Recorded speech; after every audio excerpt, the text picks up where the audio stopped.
5 minutes worth. I'm about to go to bed. I'm kind of tired. But we're going to do an informational take about why your buddy's build won't work in... why your buddy's exact clone build of your build is still having buffer bounce issues with an FRT, and yours is not. And your buddy's has a 7.5 inch, and you have a 7.5 inch, and you both have the same. So what's going on there? Let's assume all else is equal, okay? Let's assume you're both running the same set of parts. There is no standard for the AR-15. There is, and it's the military standard, but the fact of the matter is there are different buffer tubes that are marked civilian than I guess mil spec, and then there's don't even get me started on lowers. If somebody tells you it's made for mil spec lowers, don't buy an FRT from that guy, because he doesn't know what he's talking about yet. And I was that guy at one point, and I happened to get lucky in mine worked, but not for me knowing if it would work or not. High shelf, low shelf, M16 pocket. Those are words you should be looking for, not mil spec. Now let's talk about why you're still having buffer bounce. Okay, what are the contributing factors here? On the small end of things, environmental situations, like is it cold out? Is it hot out? Okay. Maybe ammunition, right? Is it loaded hot? Is it loaded under pressure?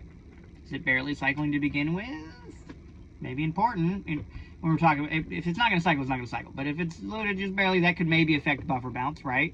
And let's talk the other. There might be another light thing in there that I'm forgetting. Oh yeah, the angle at which you're shooting the gun at. That could have some effect. Now let's talk about the real things that have an effect on bolt bounce. Barrel length, barrel profile, gas port location, gas port size, bolt carrier group weight, gun weight. And on the lighter end of the thing, the way you're holding the gun and how much mass you have behind the gun could lightly affect. That's another thing that we could add to the lightly affecting the bolt bounce thing. In all reality, if you have the main things checked out, the little things won't matter. Okay, the angle at which you're holding it won't matter if it's cycling fine, right? But if it's on the barely edge of working and you start feeding it low ammunition or something, you could start seeing issues like a bolt bounce, okay? If your bolt is made out of a lighter material than your buddies, who has the exact same build as you, the same barrel length, the same gas port location, you both have 7.5 inch ARPs because you're fucking low life, so you don't know how to build a gun. Sure. I'm roasting you. If you have a 7.5 inch 5.56 and you don't have a 16 inch 5.56 that is already equipped better with better attachments and shit, you're poor tier. You're part of the problem. But if the bolt carrier group is lighter, or you bought it out of a different material, or you don't know what material it's made out of, right? It could weigh differently.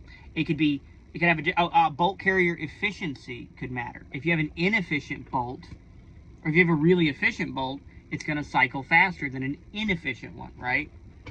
That means you're having gas leaks out of your bolt before the bolt has unlocked properly, usually around the gas key, or where it mounts to the bolt carrier group, where the gas key mounts to the bolt carrier group. Barrel length and profile, but really it's barrel weight. We can chunk both of these things up to barrel weight. If you have a pencil barrel that is longer than the heavy barrel that you're comparing it to, it could actually equal out to be causing the same amount of bounce. You can still have different bounce, but it could be responsible for the same, because when that bolt slams into that chamber and everything and wants to bounce back out, how much give does that metal have in front of it, or how much vibration or whatever, really. That's probably more on the minute edge, but it is actually relevant, and so relevant that the Army went to different buffers when they started messing with the profile of the barrel during their whole trying to develop the HCAR system or whatever. Not HCAR, HBAR system. When you have a heavier barrel, that barrel has less give to it, so the bolt's going to make up for the give, right? If you have a really light barrel, less bounce on the bolt, more wiggle on the barrel when it gets hit. Again, minuter thing. What's really important is the gas port location. How fast are we making this bolt cycle to begin with? Because the more it cycles, the more energy it's transferring into the barrel, and the more that's being transferred back into the bolt, and it's bouncing, right?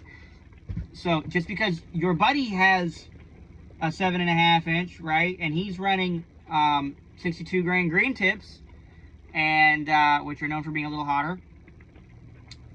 And he can get by. He needs an H3, doesn't mean you're going to need an H3. And if he uses an H3 and you immediately go straight to an H3 and you're trying to cycle 55 grain low pressure 223 and you're running a, say, the lighter barrel, I mean the barrel wouldn't matter at this point, but let's say your gas port is smaller, so you have less pressure coming back to begin with, or I guess it'd be a higher pressure. Yeah, let's say your gas port is wider. You have less pressure, I don't know, more or less, I'm not the expert here, right? You could end up with a gun, though, and you're shooting yours in cold environment, you could end up with a system that's barely cycling and starts jamming from other reasons, right?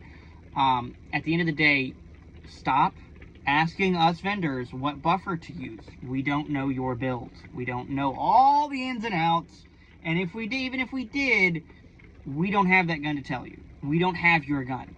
Okay, get an adjustable buffer, or better yet, make your own via the tungsten weights on Amazon or whatever. I know this sounds really like a cunty, but I've been asked this question a million times, and I just want to like educate you all of like, sorry, can't help you. Sorry, can't help you. Instead of just saying that a million times, I want to tell you why I can't help you and why some of these other vendors can't help you. And these vendors that are telling you to they're just telling you do an H3. H3 works in my guns. They're not wrong for telling you that, but they also, probably haven't watched the Small Arms Solutions on why buffers even had to have the anti-bounce feature to begin with in that video. So please go watch the Small Arms Solutions. He has 2 buffer videos where he talks about that, and that'll give you some level of understanding of why. And then maybe film your gun in slow-mo of the bolt cycling, so you can catch it to make sure it is indeed bolt bounce, and then you can start tuning accordingly for that. Anyways, yeah.